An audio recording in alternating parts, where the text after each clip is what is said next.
સ્કંદમાં 11મા સ્કંદનો પહેલો અધ્યાય વૈરાગ્યનો છે. પ્રભુએ વૈરાગ્યની લીલા કરી છે. અભ્યાસ અને વૈરાગ્ય એ બે સાધનો છે. 1 થી 10 સ્કંદનો ઉપસંહાર એટલે 11મો સ્કંદ. આજનો ક્રમ એવો છે હમણાંનો.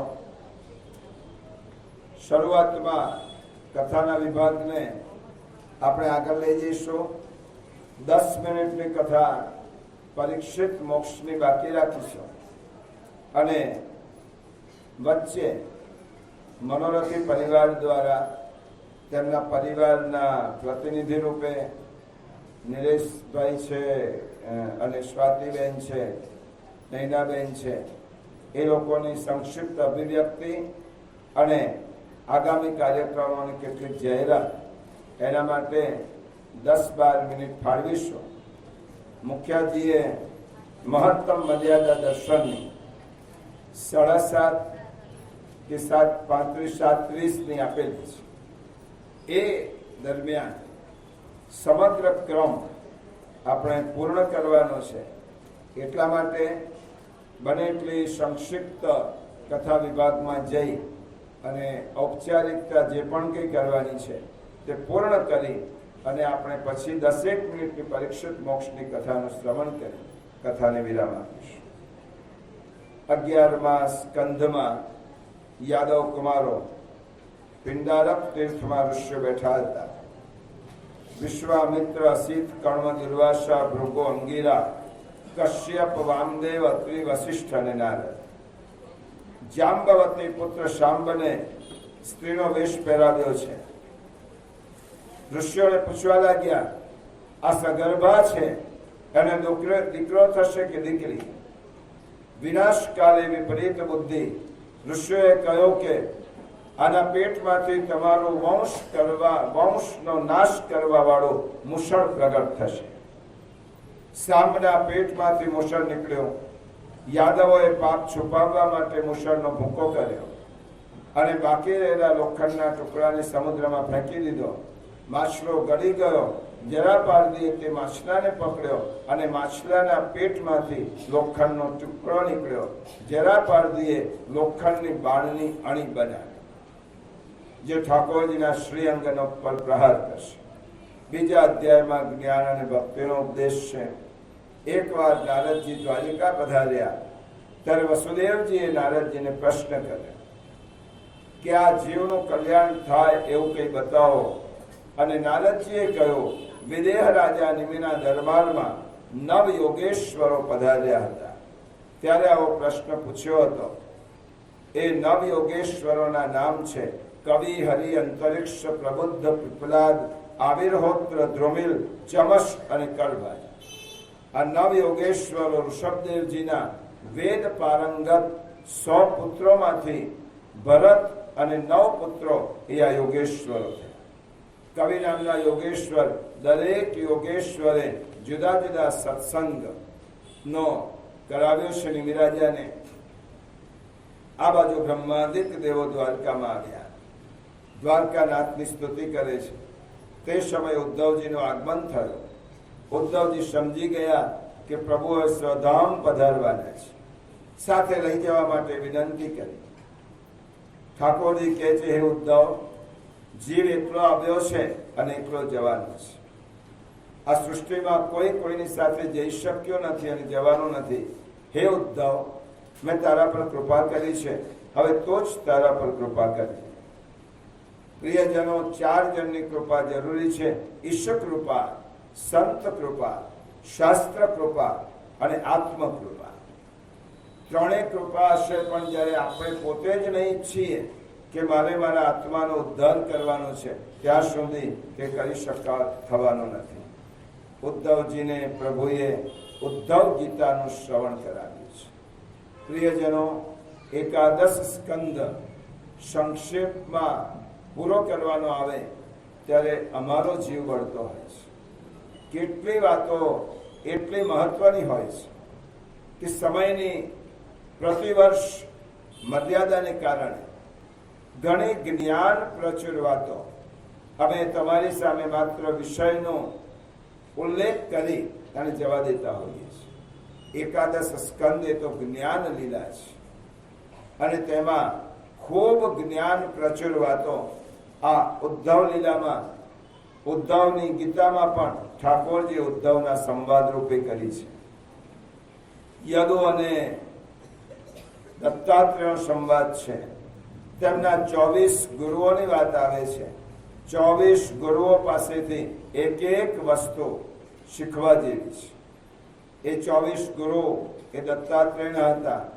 વાણીના પ્રકાર કયા છે? પરા, પશ્યંતી, મધ્યમાં, વૈખરી, 4 પ્રકારની વાણીનું વર્ણન કર્યું છે. ઉદ્ધવજી પ્રશ્ન કરે છે, મન વિષયોમાં જાય છે કે વિષયો મનમાં આવે છે?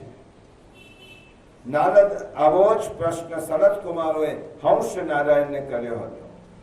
તે વખતે હંસે ભિક્ષુ ગીતાનો ઉપદેશ કર્યો છે. પહેલા મન વિષયોમાં વિષયાકાર બને છે અને મનમાં રહેલો સંસાર રડાવે છે અને હસાવે છે. જે મનને સાચવી શકે છે એનું નામ સંત છે અને જે તનને અને ધનને સાચવે છે એનું નામ સંસારી છે. આપણે બધા જ તન અને ધનના દાસ છીએ અને સંતો છે, મહાપુરુષો છે, એ પોતાના મનને નિયંત્રણમાં રાખે છે. ઉદ્ધવજીને ધ્યાન યોગ સમજાવ્યો છે. આસનની પદ્ધતિ બતાવી છે. યમ, નિયમ, આસન, પ્રાણાયામ, પ્રત્યાહાર, ધ્યાન, ધારણા, સમાધિ ઇત્યાદિ અષ્ટાંગ યોગ નો ઉપદેશ આપ્યો છે. ધ્યાનથી અનેક પ્રકારની સિદ્ધિઓ મળે છે, પરંતુ સિદ્ધિઓ મળ્યા પછી જે તેને પ્રસિદ્ધિ માટે પડે છે એની સિદ્ધિઓ એને બંધન કરતા નીવડે છે. ત્યારબાદ વિભૂતિ યોગ સમજાવ્યો છે, જે શ્રીમદ ભગવદ્ ગીતામાં પણ છે. અને વર્ણાશ્રમના ધર્મો સમજાવ્યા, જે આપણે સપ્તમ સ્કંદમાં સમજ્યા હતા. સંસાર વૃક્ષના 2 બીજ છે, પાપ અને પુણ્ય. અગણિત વાસનાઓ તેના મૂળિયા છે. સત્વ, રજ અને તમ તેના થડ છે. ઇન્દ્રિયો અને મન તેની ડાળીઓ છે. વિષયો તેનો રસ છે અને સુખ દુઃખ એ તેના 2 ફળ છે. વિષયોમાં ફસાય તે ભોગી, વિષયોનો ત્યાગ કરે તે યોગી, પણ વિષયોનો વાસુદેવ માટે વિનિયોગ કરે તેનું નામ ભક્ત છે. ઉદ્ધવજી અનેક પ્રશ્નો પૂછ્યા છે. એ બધા જ પ્રશ્નો લગભગ એકંદરે 35 પ્રશ્નો ઉદ્ધવજીએ ઠાકોરજીને પૂછ્યા છે અને ઠાકોરજીએ તે 35 પ્રશ્નના જવાબ આપ્યા છે. મનુષ્યના કલ્યાણના 3 ઉપાય બતાવ્યા છે: જ્ઞાન, કર્મ અને ભક્તિ. ઉદ્ધવજીને પ્રલયનો ક્રમ બતાવ્યો છે. 3 ગુણોના લક્ષણો બતાવ્યા છે. સત્સંગના મહિમાનું વર્ણન કરવામાં આવ્યું છે.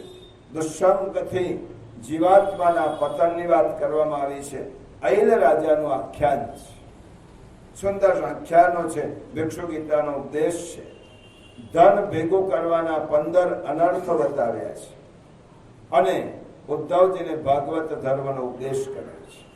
ઠાકોરજી ઉદ્ધવજીને કહે છે, ઘરના લોકો ધન માગશે, તન માગશે, પરમાત્માને ધન અને તનની જરૂર નથી. પરમાત્મા આપણું મન માગશે. મય્યર પિતમનો બુદ્ધિ યો મદ ભક્ત સમય પ્રિય. ઠાકોરજી કહે છે, હે ઉદ્ધવ, હું સર્વમાં રહેલો છું, એ ભૂલીશ નહીં. હું સર્વાંતર્યામી છું. પ્રભુના શરણે જા. શ્રીમદ ભાગવતનો કેન્દ્રવર્તી ઉપદેશ પ્રિયજનો આ છે: હું સર્વમાં છું, સર્વદા છું અને સર્વજ્ઞ છું. આટલી વસ્તુ યાદ રાખજો. ઘણી વખત ભગવાને આ કહ્યું છે, હું સર્વત્ર વસું છું, સર્વદા રહું છું અને સર્વજ્ઞ છું. હે ઉદ્ધવ, થોડા સમયમાં દ્વારકા સમુદ્રમાં ડૂબી જશે. મારી ઈચ્છા છે કે તું બદ્રિકાશ્રમમાં જા. ત્યાં એકાગ્ર બુદ્ધિથી મેં જે જ્ઞાન આપ્યું છે તેનું ચિંતન કરજે. મારામાં ચિત્ત સ્થાપજે, મને પામીશ. બદ્રિકાશ્રમ યોગ ભૂમિ છે અને ત્યાં ગયા પછી પરમાત્મા સાથેનો સંયોગ જલ્દી સિદ્ધ થાય છે.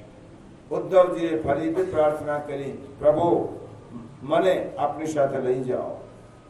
અને ઉદ્ધવજી કે પ્રભુએ કહ્યું, બદ્રિકાશ્રમ જા. મને જ્યારે જ્યારે પ્રભુ આપનું સ્મરણ થશે ત્યારે હું શું કરીશ? આપણા દર્શન ક્યાંથી કરીશ?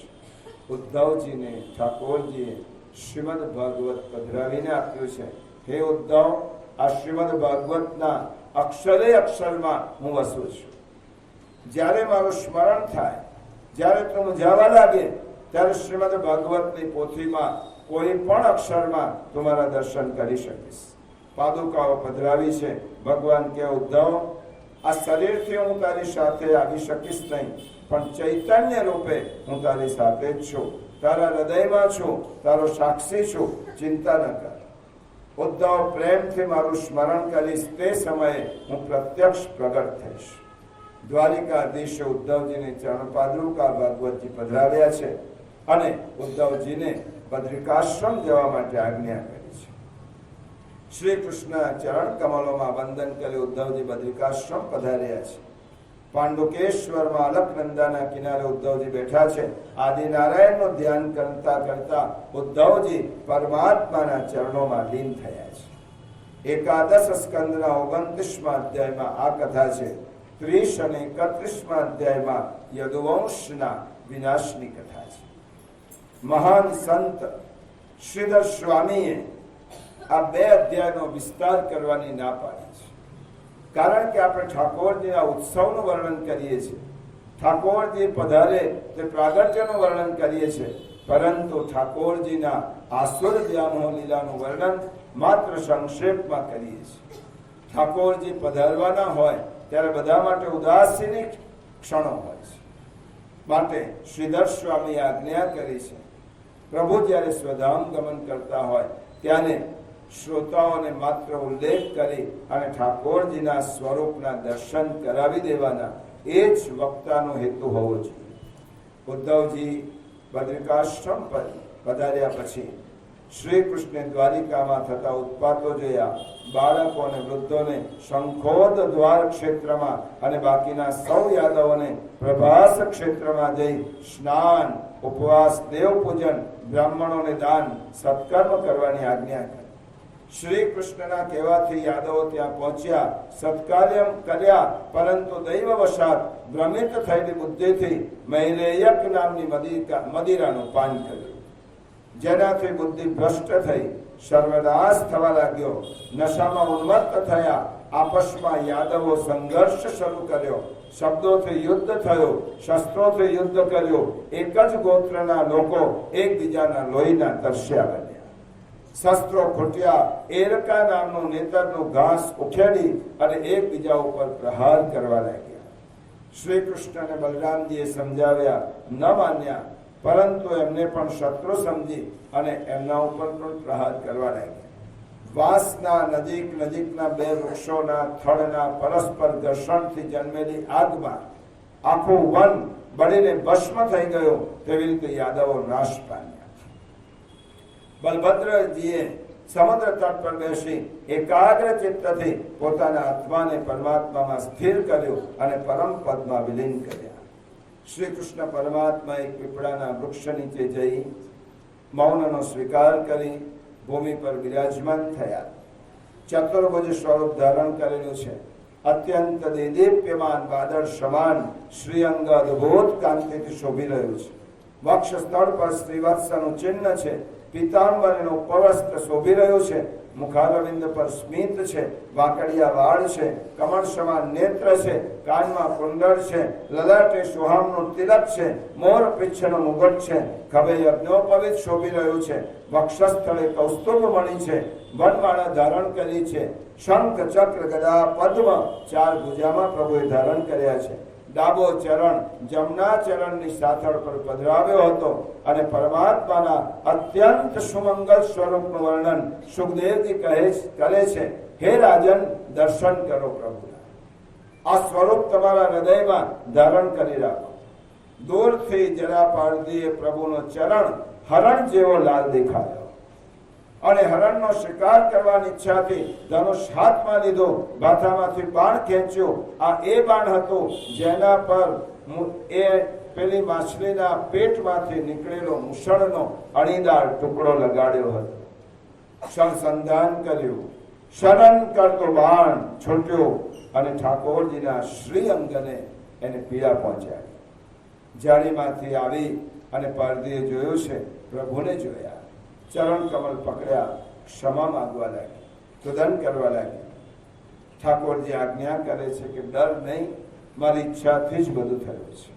શ્રી કૃષ્ણ પરમાત્માનું આવા અસામાન્ય વ્યક્તિત્વ, જેને જન્મ પણ સાધારણ માણસની જેમ સ્વીકાર્યો અને મૃત્યુ પણ સાધારણ માણસની જેમ સ્વીકાર્યો, અને વચ્ચેનું આખું જીવન અત્યંત પ્રભાવી, અત્યંત આકર્ષક રહે.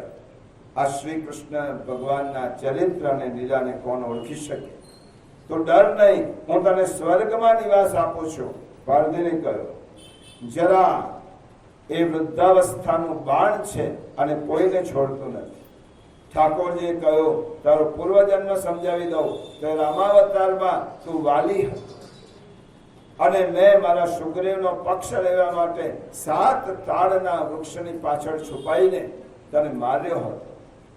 ત્યારે તે મને પ્રશ્ન પૂછ્યો હતો, પ્રભુ ઈશ્વર છો અને આવી રીતે મારો છો તો કર્મનું બંધન તમારે ન નડે? હે પારધી, આજે હું કર્મના બંધનથી મુક્ત થયો છું. જેવી તમે વૃક્ષ પાછળ છુપાઈને તને માર્યો હતો, આજે તે મને વૃક્ષની પાછળ છુપાઈને માર્યો છે. કર્મ બંધનથી મુક્ત થયો છું. હવે તું પણ છૂટો અને હું પણ છું. શ્રી કૃષ્ણનો સારથી દારૂક ત્યાં આવ્યો. દારૂકને આજ્ઞા દ્વારિકામાં જઈ યાદવોના સંહારની કરવાની, બલરામની ગતિ અને મારા સ્વધામના સમાચાર આપ. આજથી 7મા દિવસે દ્વારિકા સમુદ્રમાં ડૂબી જશે. પૃથ્વી ઉપર કલિયુગનો પ્રારંભ થશે. દ્વારિકાવાસીઓ અર્જુન સાથે પોતાની સંપત્તિ, પરિવાર અને મારા માતા પિતાને લઈ અને ઇન્દ્રપ્રસ્થમાં ચાલ્યા જાય એવો સંદેશો આપશે. હે દારૂક, જ્ઞાનમાં નિષ્ઠા રાખજે, શોકનો ત્યાગ કરીશ નહીં, શાંતિ રાખજે. પ્રભુની આજ્ઞા મેળવી દારૂકે પ્રદક્ષિણા કરી, વારંવાર ચરણ કમલમાં વંદન કરી અને ખિન્ન હૃદય દારૂકે ઠાકોરજીને છોડી અને દ્વારિકા પ્રસ્થાન કર્યું. ભગવાનનો એટલી જ વારમાં ભગવાનનો ગરુડધ્વજ રથ અનેક આયુધો સહિત ઉર્ધ્વગમન કરતા નીચે આવ્યો છે. ઠાકોરજી બિરાજમાન થયા છે. પ્રભુ તે રથમાં પધાર્યા છે. દેવો, યક્ષો, સિદ્ધો, ગંધર્વો, અપ્સરાઓએ પુષ્પવૃષ્ટિ કરી ઠાકોરજીને વધાવ્યા છે. પ્રભુને અસુર વ્યામોહ લીલા અસુરોને મોહ કરાવે છે. ઠાકોરજી ક્યાંય જઈ શકતા નથી. ચંદ્રભાગા નદીના કિનારે પુંડલિક નામનો મહાન ભક્ત હતો. તેને વરદાન આપવાનું બાકી હતું. પુંડલિક નામના મહાન ભક્તને માતા પિતાની સેવા કરતા જોઈ ઠાકોરજી તેને દર્શન આપવા ગયા. ઠાકોરજી બહાર ઠાડા છે. પુંડલિકે કહ્યું, હું મારા માતા પિતાની સેવા કરું છું. ઠાકોરજી વિનંતી કરું છું, ત્યાં થોડીક વાર પરિશ્રમ લઈને ઉભા રહેજો. ઠાકોરજી ઉભા રહ્યા છે. પુંડલિક સેવા કરીને આવ્યો અને ઠાકોરજી પ્રસન્ન થયા. તારા માતા પિતાની સેવાથી હું પ્રસન્ન થયો છું. હે પુંડલિક, જા, આજ સ્વરૂપે હું કલિયુગના લોકોને દર્શન આપવાનો છું. અને તે સ્વરૂપ પ્રભુએ ધારણ કર્યું. પુંડલિક વિઠ્ઠલ પંઢરપુરમાં. અને પ્રિયજનો, એ પંઢરપુરમાં જ શ્રી મહાપ્રભુજીને ગૃહસ્થાશ્રમ સ્વીકારવાની આજ્ઞા થઈ હતી. અને પંઢરપુરના વિઠોબાએ શ્રીનાથજીનું સ્વરૂપ ધારણ કરીને એમ કહ્યું, હે વલ્લભ, ગૃહસ્થાશ્રમનો સ્વીકાર કરો. અમને તમારે ત્યાં પુત્ર થઈને પ્રગટ છે. અને તે પુત્ર એટલે શ્રી મહાપ્રભુજીના દ્વિતીય પુત્ર ગુસાઈજી પ્રભુચરણ. હવે ગુસાઈજી પ્રભુચરણ જ શ્રી કૃષ્ણ રૂપે ભૂતલ પર ફરી પધારી અને વૈષ્ણવ પર કૃપા કરવા આવ્યા છે. યે તદેવ દેવસ્ય વિષ્ણુ કર્માણિ જન્મ ચ કીર્તયે શ્રદ્ધયા અમર્ત્ય સર્વ પાપૈ પ્રમુચ્યતે. એકાદશ સ્કંદની આ કથાનું શ્રવણ જે કરે છે તેના સર્વ પાપૈ પ્રમુચ્યતે, તેના બધા જ પાપો ધોવાય છે. હવે આશ્રય લીલામાં કુલ 13 અધ્યાય છે, 5 પ્રકરણ છે. શ્રી મહાપ્રભુજીના સુબોધિનીજીનું વિવરણ કરતો નથી. પરીક્ષિતનો પ્રશ્ન છે યદુવંશ ભૂષણ ભગવાન શ્રી કૃષ્ણના સ્વધામ પધારી ગયા પછી આ પૃથ્વી ઉપર કોનો વંશ ચાલ્યો, કયા કયા રાજાઓ થયા અને હવે કોણ થશે? સુખદેવજી મહારાજ ભવિષ્ય સંહિતા કહે છે, હે રાજન, હવે આ રાજાઓ થશે, આ રાજાઓ થશે, ભારત ખંડમાં આટલા આટલા રાજાઓ થશે. બધો જ ઉલ્લેખ શ્રીમદ ભાગવતમાં છે. મ્લેચ્છ રાજાઓનો ઉલ્લેખ છે, ગોરા રાજાઓનો ઉલ્લેખ છે, અને બધી જ વાતો કહી છે. 12મા સ્કંદમાં બીજા અધ્યાયમાં કલયુગના લક્ષણો દર્શાવ્યા છે. કલયુગમાં અનેક લક્ષણો વિપરીત થશે. કાળના પ્રભાવથી દિવસે દિવસે ધર્મ, સત્ય, પવિત્રતા અને દયા અને ક્ષમાનો લોપ થશે. પૈસાવાળાને મહત્વનું સ્થાન મળશે, બળિયાના 2 ભાગ થશે. આવા ઘણા બધા કલયુગના લક્ષણો શ્રીમદ ભાગવતના 12 સ્કંદના બીજા અધ્યાયમાં સંભળાવ્યા છે. કલયુગના અનેક લક્ષણો પૈકી કેટલાક લક્ષણો આજે આપણે જોઈ શકીએ છીએ, માટે એનું વિવરણ કરવાની જરૂર નથી. સુરદાસજીએ તો કહ્યું છે, અબ તો સાચો કલયુગ આયો, પુત્ર પિતા કો કયો ન માનત, કરત આપ મન ભાયો, પુત્ર બેચી પિતા ધન ખાયો, દિન દિન મોલ સમાયો, યાતે વર્ષા અલ્પ ભૈરી, કાલે સબ જગ ખાયો, छिपत गोवर्धन घटत वृंदावन, कालिंदी रूप छपा छिपायो, सूरदास प्रभु या कलयुग में मोहे कहे को जीवाय. સુરદાસજીએ પોતાના પદમાં કલયુગનું વર્ણન કર્યું છે. હે રાજન, આવા કરાલ કલયુગમાં સજ્જનોના ધર્મની રક્ષા કરવા માટે પરમાત્મા દક્ષિણમાં સંભદ નામના ગામમાં વિષ્ણુયશા નામના બ્રાહ્મણને ત્યાં કલ્કી અવતાર રૂપે પ્રગટ થશે. બોલીએ શ્રી કલ્કી નારાયણ દેવ કી જય. દુષ્ટોનો નાશ કરશે, સત્વગુણની ઉત્પત્તિ થશે. રાજન, કલયુગમાં બધા જ અવગુણો છે એવું નહીં. કલયુગમાં કેટલાય ભૂષણો છે. હે રાજન, મહાભારતની કથાને અત્યંત સંક્ષેપમાં કહી દઉં. ભીમ યુધિષ્ઠિર રાજા રાજ્ય ગાદી ઉપર બેસતા હતા અને તે વખતે કૃષ્ણ ભગવાને કહ્યું કે 5 પાંડવો કલયુગના દર્શન કરી આવે તો સારું. 5 પાંડવોને જુદી જુદી દિશામાં મોકલ્યા છે. સાંજના સમય બધા જ આવ્યા છે. યુધિષ્ઠિરને પૂછ્યું, તમે શું જોયું? યુધિષ્ઠિર કહે છે, 2 સૂંઢવાળો હાથી જોયો. ભીમસેનને પૂછ્યું, તે શું જોયું? પક્ષીઓ વેદ મંત્રો ઉચ્ચારણ કરતા હતા અને મરદાનું માંસ ખાતા હતા. ભીમ અર્જુનને પૂછ્યું, તે શું જોયું? ગાય વાછરડાને એટલી બધી ચાટતી હતી કે વાછરડું લોહી લુહાણ થઈ ગયું હતું. સહદેવને પૂછ્યું, તે શું જોયું? 5 કુવા ભરેલા હતા અને વચ્ચેનો ખાલી હતો. નકુલને પૂછ્યું, તે શું જોયું? નકુલે કહ્યું, પર્વત પર એક બહુ મોટી શિલા પર્વત પરથી ગબડતી ગબડતી ગબડતી ઊંચી આવતી હતી. કોઈ તેને અટકાવી શક્યું નહીં. એક નાનું તણખલું તેને અટકાવી શક્યું. શ્રી કૃષ્ણ ભગવાને કહ્યું, 2 સૂંઢવાળો હાથી એટલે કલયુગમાં શાસકો અને લોકો 2 મોઢાવાળા થશે. અહીંયા શું કહેશે, બીજે શું કહેશે? ભીમે કહ્યું, પક્ષીઓ વેદ મંત્રો બોલતા હતા. વેદ મંત્રો બોલનારા બ્રાહ્મણો થશે, પણ વિષયોનું સેવન કરવામાંથી પાછા નહીં હટે. આ કલયુગમાં માતા પિતા પોતાના બાળકને એટલો બધો વાલ કરશે, એટલો બધો વાલ કરશે કે તેના પગ પર ઉભા રહેવા માટે પણ તે સક્ષમ નહીં બને. કલયુગમાં એક બાજુ શ્રીમંતો હશે, પરંતુ એક બાજુ 56 સામગ્રી લોકો આરોગતા હશે, અને એની પાસે જ એક ઘર એવું પણ હશે કે જ્યાં 1 ટંકનો રોટલો પણ નહીં મળતો હોય અને તે લોકો ભૂખે મરતા હશે. 5 કુવામાંથી 4 કુવા ભરેલા હશે, 1 કુવો ખાલી હશે. અને નકુલ, તે જોયું તે કલયુગમાં ભીષણમાં ભીષણ પાપ એ થશે ખરો, પતન કરશે ખરો, પણ તણખલા રૂપી સત્સંગ તે શિલાને અટકાવવા માટે સમર્થ થશે. કલયુગમાં આવી શ્રીમદ ભાગવત કથા રૂપી તણખલો કેટલાય લોકોને પાપોમાંથી ઉગારી શકવા માટે સમર્થ થશે. કૃતે અધ્યાયતે વિષ્ણુ ત્રેતાયામ યજતો મખૈ દ્વાપરે પરિચર્યાયામ કલૌ તત હરિકીર્તના. કલયુગમાં ઠાકોરજીના હરિકીર્તન અને નામ સ્મરણ સિવાય બીજો કોઈ સુલભ ઉપાય નથી. તસ્માત સર્વાત્મના નિત્યમ શ્રી કૃષ્ણ શરણ.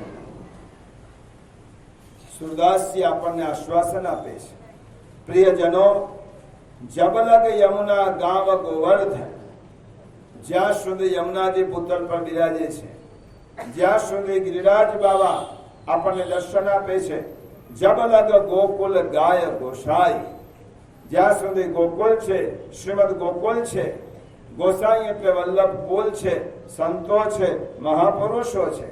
જબલગ શ્રી ભાગવત કથા રસ, જ્યાં સુધી શ્રીમદ ભાગવતની કથાનો સત્સંગ થાય છે, તબ તક કલયુગ નાહી, ત્યાં સુધી કલયુગ આપણું કશું જ બગાડી શકવાનો નથી.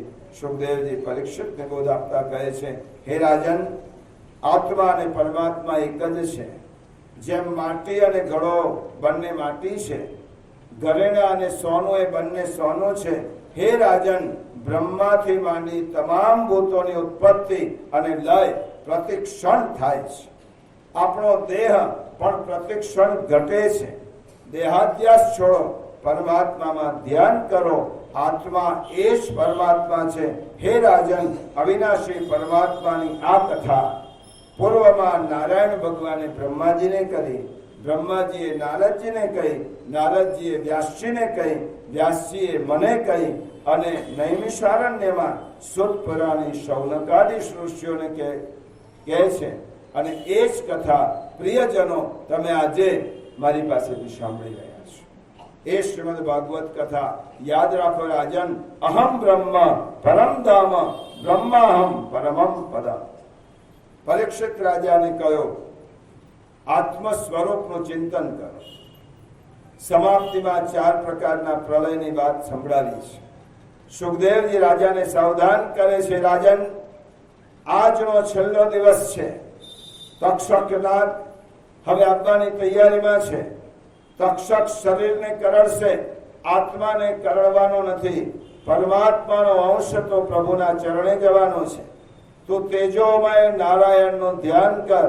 હે રાજન, હું બેઠો છું ત્યાં સુધી તક્ષક નાગ આવશે નહીં, અને કદાચ આવશે તો મારી નજર પડશે તો તેનું ઝેર પણ અમૃત બની જશે, કારણ કે મેં બ્રહ્મ દ્રષ્ટિ સિદ્ધ કરી રાખી છે. તારા મનમાં હજુ પણ કઈ શંકા હોય તો તું મને પૂછી શકે છે. પરીક્ષિત મહારાજ સુખદેવજીના ચરણોમાં વારંવાર વંદન કરીને કહે છે, ગુરુદેવ, આપે બહુ કૃપા કરી છે. મારા મનમાં હવે કોઈ શંકા રહી નથી. મારે કંઈ જ પૂછવું નથી. તક્ષક નાગની હવે મને કોઈ બીક નથી. મારી અંદર ચૈતન્ય રૂપે જે નારાયણ છે તે જ આ તક્ષક નાગમાં છે. ગુરુદેવ, આપે મને કથા નથી સંભળાવી. પરમાત્માના દર્શનની આંખ આપી છે. આપે મને કૃતાર્થ કર્યો છે. ચારે બાજુ હું નારાયણના દર્શન કરું છું. આપે મને 12 સ્કંદની કથા શ્રવણ કરાવી અને ઠાકોરજીના 12 અંગના દર્શન કરાવ્યા છે.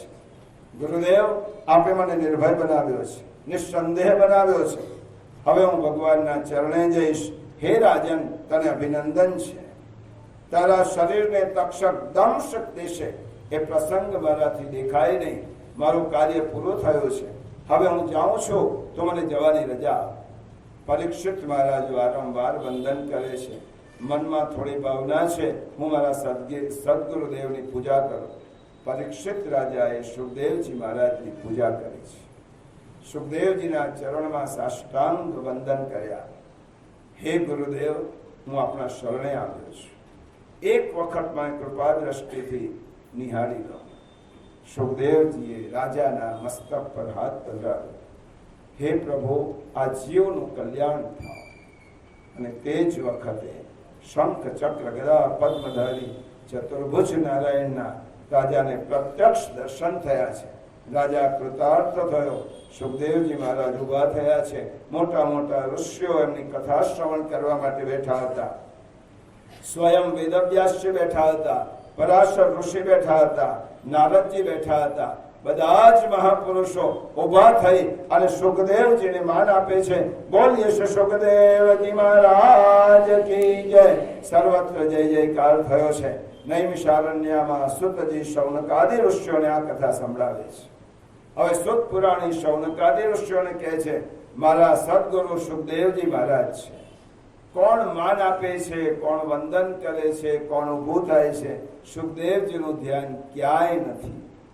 જ્યાંથી આવ્યા હતા ત્યાં વૃત્તિ સ્થિર કરી છે. સુખદેવજીને ક્યાંય જવાનું કે આવવાનું હોતું નથી. સુખદેવજીને પ્રગટ થવાનું હોય છે. સુખદેવજી તિરોહિત થયા છે. સમાપ્તિમાં પરીક્ષિતે ગંગા મૈયાના દર્શન કરી ગંગાજીમાં સ્નાન કર્યું, દરબાસનમાં બિરાજ્યા છે. સુત પુરાણી વંદન કરે છે હું ત્યાં જ હતો અને મેં મારી નજરે જોયું છે કે રાજાના શરીરમાંથી દિવ્ય તેજ નીકળ્યું છે.